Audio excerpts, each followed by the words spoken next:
আমাদের অনেকেরই মনে কষ্ট, ভাই আমাকে কেউ মূল্যায়ন করে না, আমাকে কেউ পাত্তা দেয় না। কেন পাত্তা দিবে ভাই? আপনি পাত্তা দেওয়ার মতো কি করেছেন? আপনি তো পাত্তা দেওয়ার মতো কিছু করেন নাই। পাত্তা আসলে দিবে না, আপনাকে তখনই পাত্তা দিবে যখন আপনি নিজের মূল্যায়ন নিজে করতে পারবেন, নিজেকে নিজে পাত্তা দিতে পারবেন। এটা কেমন ভাইয়া? এটা হচ্ছে আপনাকে কেন পাত্তা দেন, আর মূল কারণ হচ্ছে আপনাকে ডাকার আগে আপনি উপস্থিত হয়ে যান, আপনার সময়ের আপনি মূল্য দেন না।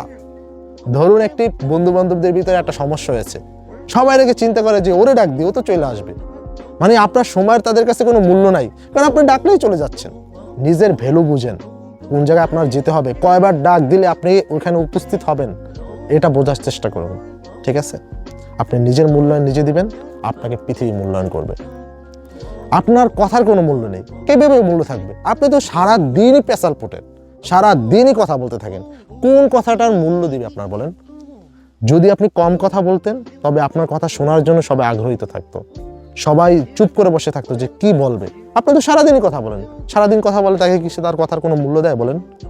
আপনাকে বুঝতে হবে কোন জায়গায় থামতে হবে, কোন জায়গায় বলতে হবে, কোন জায়গায় যেতে হবে, সব কিছু আপনাকে বুঝতে হবে। যেদিন আপনি বুঝতে পারবেন, যেদিন নিজের মূল্যায়ন নিজে দিতে পারবেন, সারা পৃথিবী আপনাকে মূল্যায়ন করবে। আপনি সারা দিন আপনার গার্লফ্রেন্ডের মেসেজ দিতে থাকেন, আপনার বউকে আপনি মেসেজ দিতে থাকেন, সে তো আপনাকে রিপ্লাই মেসেজ দিয়েই কুল পায় না, আপনাকে সে কিভাবে কল দিবে বা মেসেজ দিবে? একটু ধৈর্য ধরুন, নিজের মূল্য বুঝুন, তবে সারা পৃথিবী আপনার মূল্য বুঝবে। আল্লাহ হাফেজ, সবাই ভালো থাকবেন।